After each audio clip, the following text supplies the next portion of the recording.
ಒಂದು ದೊಡ್ಡ ಪ್ರಶ್ನೆ ಬಂದಿರುವಂಥದ್ದು 11 ಶಾಸಕರು ಅಡ್ಡ ಮತದಾನ ಹೆಂಗೆ ಮಾಡಿದ್ರು? ಬಿಜೆಪಿ 2 ಜನ, ಜೆಡಿಎಸ್ನವರು 8 ಜನ ಇದ್ದೋ 3ರಲ್ಲಿ ಕದ್ದೋರು ಯಾರು ಅಂತಾರಲ್ಲ, ಹಂಗೆ ಅವ್ರು ನೋಡಿದ್ರೆ ಇವ್ರಿಗೆ ಅನುಮಾನ, ಇವ್ರು ನೋಡಿದ್ರೆ ಅವ್ರಿಗೆ ಅನುಮಾನ.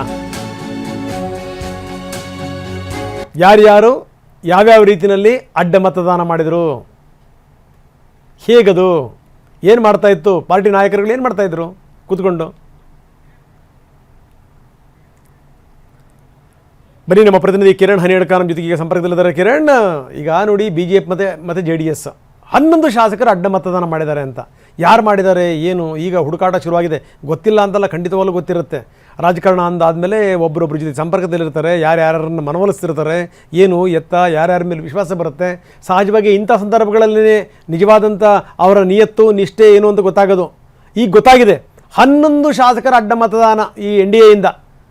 ಅಂದರೆ ಯಾರ್ಯಾರು ಯಾವ್ಯಾವ ಕಡೆ ವಾಲಿದ್ರು, ಈಗ ಶಿಸ್ತಿನ ಪಾರ್ಟಿನಲ್ಲಿ ಏನು ನಡೀತಾ ಇದೆ ಕಿರಣ್? ರಂಗನಾಥ್, ಈಗಾಗಲೇ 7 ಶಾಸಕರು ಯಾರು ಅಂದ್ರೆ 11 ಶಾಸಕರಲ್ಲಿ 3 ಶಾಸಕರು ನಮ್ಮವರು ಅಡ್ಡ ಮತದಾನವನ್ನ ಮಾಡಿದ್ದಾರೆ ಅನ್ನುವಂಥದ್ದನ್ನ ಬಿಜೆಪಿಯವರು ಅಧಿಕೃತವಾಗಿ ಹೇಳ್ತಾ ಇದ್ದಾರೆ. ಉಳಿದಂತ 7 ಶಾಸಕರು ಯಾರು ಅನ್ನುವಂಥ ವಿಚಾರದ ಬಗ್ಗೆ ಈಗ JDS ನಲ್ಲೂ ಕೂಡ ಅಪನಂಬಿಕೆ ಇದೆ, ಬಿಜೆಪಿಯಲ್ಲೂ ಕೂಡ ಅಪನಂಬಿಕೆ ಇದೆ. ಬಿಜೆಪಿ ನಾಯಕರು ಹೇಳುವ ಪ್ರಕಾರವಾಗಿ ನಮ್ಮಿಂದ ಅಡ್ಡ ಮತದಾನ ಮಾಡಿರುವಂತ 3 ಜನ, ಉಳಿದಂತ ಮತಗಳಲ್ಲೂ ಕೂಡ JDS ನಿಂದ ಕಾಂಗ್ರೆಸ್ಗೆ ಹೋಗಿರುವಂತದ್ದು ಅನ್ನುವಂಥದ್ದು ಬಿಜೆಪಿ ನಾಯಕರ ವಾದ.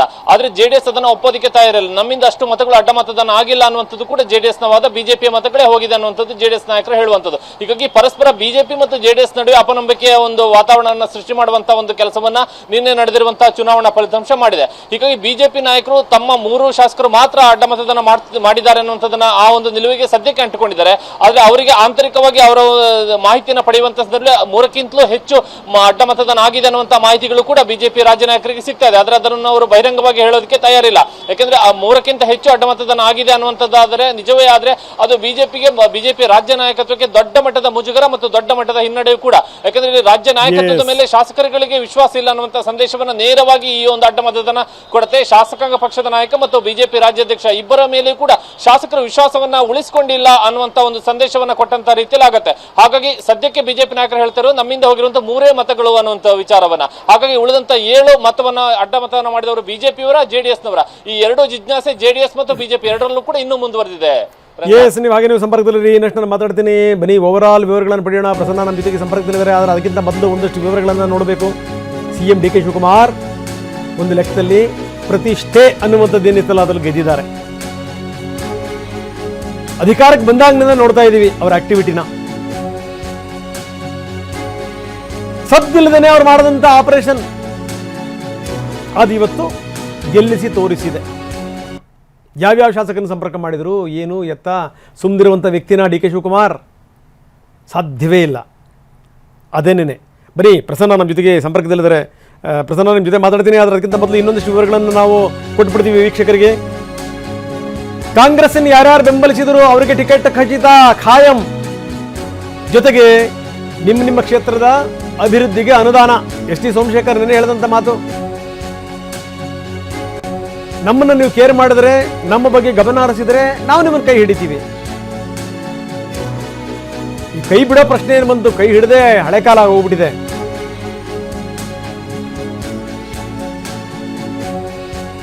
ಇವೆಲ್ಲ ತಂತ್ರಗಾರಿಕೆಯನ್ನು ಮಾಡಿನೇ DK ಶಿವಕುಮಾರ್ ಗೆದ್ದು ಬೀಗಿದ್ದಾರೆ.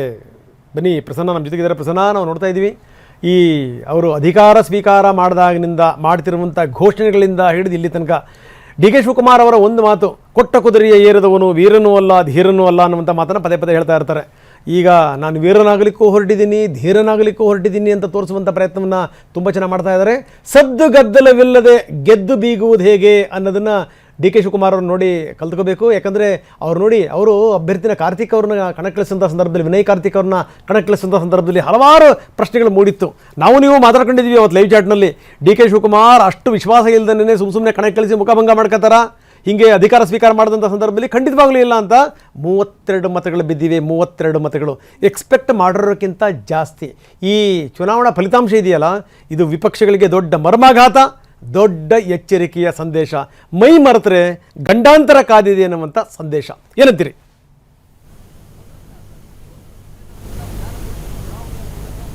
ಪ್ರಸನ್ನ ನಿಮ್ಮ ಧ್ವನಿ ಕೇಳ್ತಾ ಇಲ್ಲ. ಪ್ರಸನ್ನ, ಒಂದು ನಿಮಿಷ ಹಾಗೆ ನೀವು ಸಂಪರ್ಕದಲ್ಲಿರಿ. ನಮ್ಮ ಪ್ರತಿನಿಧಿ ಪ್ರಸನ್ನ ಅವರ ಸಂಪರ್ಕ ಸಾಧ್ಯ ಆಗ್ತಿಲ್ಲ, ಮತ್ತವರು ಸಂಪರ್ಕ ಮಾಡುವಂಥ ಪ್ರಯತ್ನವನ್ನು ಮಾಡ್ತೀವಿ. ನೋಡಿ, ನಿನ್ನೆ ಈ ನಾಯಕರುಗಳ ಜೊತೆಗೆ ಡಿ ಕೆ ಶಿವಕುಮಾರ್ ಕೊಟ್ಟಂಥ ಪೋಸ್ ಇದು ಎಲ್ಲರಿಗೂ ಪ್ರತಿಷ್ಠೆನೆ. ಒಂದು ಕಡೆಗೆ KPCC ಅಧ್ಯಕ್ಷರು, ಅವರು ಕೂಡ ಚುನಾವಣೆಯಲ್ಲಿ ಇದ್ದಂಥವರು, ಅವ್ರಿಗೊಂಥರ ಪ್ರತಿಷ್ಠೆ ಇದು. KPCC ಅಧ್ಯಕ್ಷ ಆದಮೇಲೆ ಚುನಾವಣೆ ಹೆಂಗೆ ನಡೆಯುತ್ತೆ, ಏನು ಎತ್ತ, ಅದೆಲ್ಲದ ಬಗ್ಗೆ ಮುಖ್ಯಮಂತ್ರಿ ಆದಮೇಲೆ ನಾನೇನು ಮಾಡ್ತೀನಿ ಅನ್ನೋದು ಇಲ್ಲಿ ತನಕ ಇಟ್ಕೊಂಡಿದ್ರಲ್ಲ ಮನಸ್ಸಲ್ಲಿ ಏನೇನು ಮಾಡಬೇಕು ಅಂತ, ಆ ತಂತ್ರಗಾರಿಕೆಗಳನ್ನೆಲ್ಲವನ್ನೂ ಕೂಡ ಹೊರಗೆ ಹಚ್ಚುವಂಥ ಸಂದರ್ಭ ಇದು. ಬಿಡ್ತಾರ ಡಿ ಕೆ? ಅದನ್ನು ಮಾಡಿದರು. ಎಸ್, ಪ್ರತಿನಿಧಿ ಪ್ರಸನ್ನ ನಮ್ಮ ಜೊತೆ ಜಾಯ್ನ್ ಆಗಿದ್ದಾರೆ. Prasanna, please continue. ಪ್ರಸನ್ನ, ಅದೇ ಅಂದ್ರೆ ಮುಂದಿನ 2028ರ ಚುನಾವಣೆ ಇನ್ನೂ 2 ವರ್ಷ ಇದ್ದಾಗ್ಲೇನೆ ಧ್ರುವೀಕರಣದ ಪರ್ವ ಶುರುವಾದಂತೆ ಕಾಣಿಸ್ತಾ ಇದೆ. ಡಿ ಕೆ ಶಿವಕುಮಾರ್ ಅವರು ಮಾಡಿದಂತಹ ಪ್ರಯತ್ನಗಳು ಎಲ್ಲೋ ಒಂದು ಕಡೆ ಸ್ವಲ್ಪ ಮಟ್ಟಿಗೆ ಫಲ ಕೊಟ್ಟಿದೆ. ಎದುರಾಳಿಯ ವೀಕ್ನೆಸ್ ನಮ್ಮ ಕೆಪಾಸಿಟಿ ಆಗುತ್ತೆ ಒಂದೊಂದು ಬಾರಿ.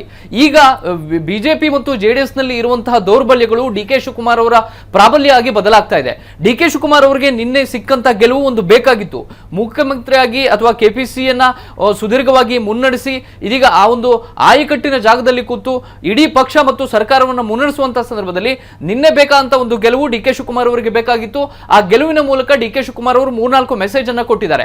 ಜೊತೆಗೆ ಆ ಶಾಸಕರನ್ನ ಸೆಳೆಯುವಂತ ಪ್ರಯತ್ನದಲ್ಲೂ ಕೂಡ ಅವರು ನೇರವಾಗಿ ತಮ್ಮನ್ನ ತಾವು ತೊಡಗಿಸಿಕೊಂಡಿದ್ರು. ಒಂದು ಕಡೆ ತಮ್ಮ ಕಾಂಗ್ರೆಸ್ನ ಶಾಸಕರನ್ನ ಒಟ್ಟಾಗಿ ಇಟ್ಟಿದ್ರು, ಇನ್ನೊಂದು ಕಡೆ ಯಾರನ್ನ ಸಂಪರ್ಕ ಮಾಡಬೇಕು, ಹೇಗೆ ಸಂಪರ್ಕ ಮಾಡಬೇಕು, ಅವ್ರ ಜೊತೆ ಏನ್ ಕಮ್ಯುನಿಕೇಟ್ ಮಾಡಬೇಕು, ಎಲ್ಲವನ್ನೂ ಕೂಡ ತಾವೇ ಖುದ್ದಾಗಿ ಮಾಡಿದ್ದಾರೆ ಡಿ ಕೆ ಶಿವಕುಮಾರ್. ಈ ಕಾರಣಕ್ಕೋಸ್ಕರ ಕ್ಷೇತ್ರದ ಅನುದಾನದ ಅಭಿವೃದ್ಧಿಯ ವಿಚಾರ ಮುಂದೆ ತಂದಿದ್ದಾರೆ.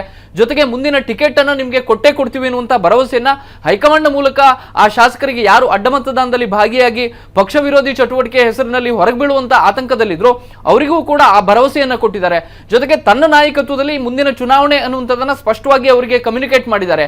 ಇದೆಲ್ಲವೂ ಕೂಡ ಎಲ್ಲೋ ಒಂದು ಕಡೆ ವರ್ಕೌಟ್ ಆದಂತೆ ಕಾಣಿಸ್ತಾ ಇದೆ. ಡಿ ಕೆ ಶಿವಕುಮಾರ್ ವೈಯಕ್ತಿಕವಾಗಿ ಇದನ್ನ ಬಹಳ ಪ್ರತಿಷ್ಠೆಯಾಗಿ ತೆಗೆದುಕೊಂಡಿದ್ರು. AICC ಘೋಷಣೆ ಮಾಡಿದ್ದು ಕೇವಲ 4 ಕಾಂಗ್ರೆಸ್ ಅಭ್ಯರ್ಥಿಗಳು ಮಾತ್ರ.